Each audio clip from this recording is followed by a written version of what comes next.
ba ang akon tabukan? Kinangakabudlay, kinantos ko tanan, para lang makita ang mga maanyag na mga kamahalan. Pagtabang pa lang sang akon na tiil, hindi ko na mapunggal ang pagkubakubas sang akon na dugan. Ang mga ninagumba sa akon na dugan, kaangay sa kabayo na pinalumba sang dalagan. Mahal nga hari, Ren Lawrence, mahal nga Reyna, Melissa Marie, kag sa duwa nga mamambong, mahal nga hari, Chinro, kag mahal nga Reyna, Alexa Loris. Napalibutan ka mo sa kabulakan, kag sa apang antis ko kambong padulungan, pila kalitang sa hagdanan ang akon pagasakaan. Kagang akon ngalan, akon na nakalimtan. Sa akon pagpalapit, humot sang bulak ang akon na sugata. Siling nakon, isa ini kadako kay lang imala.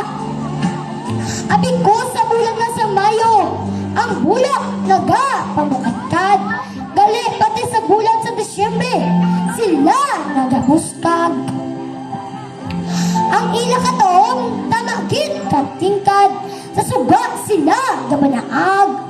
Sa akon pagtulok, Queen Melissa Marie, ang imo kilay nga daw kinurit, kaangay sa rainbow sa langit. Ang imo nga mata nga masingkit, kaangay sa bituon sa langit. Ang imo nga ilong nga daw kinimpit, nga bisan mailingan sa tubig, hindi gid makasangit. Mahal nga Reyna, Alexa Loris, nauna ang imo bibig nga mapula-pula, kaangay kay Jessie Menjola. Ang imo katawang pag-natural, kaangay kay Marian Rivera. Ang imo guya nga mapula-pula, sa ako nagadayaw, ang imo guya nagapalamula. Ang hawig gid sang imo kagwapa, ang kangay kay Barbie Fortesa.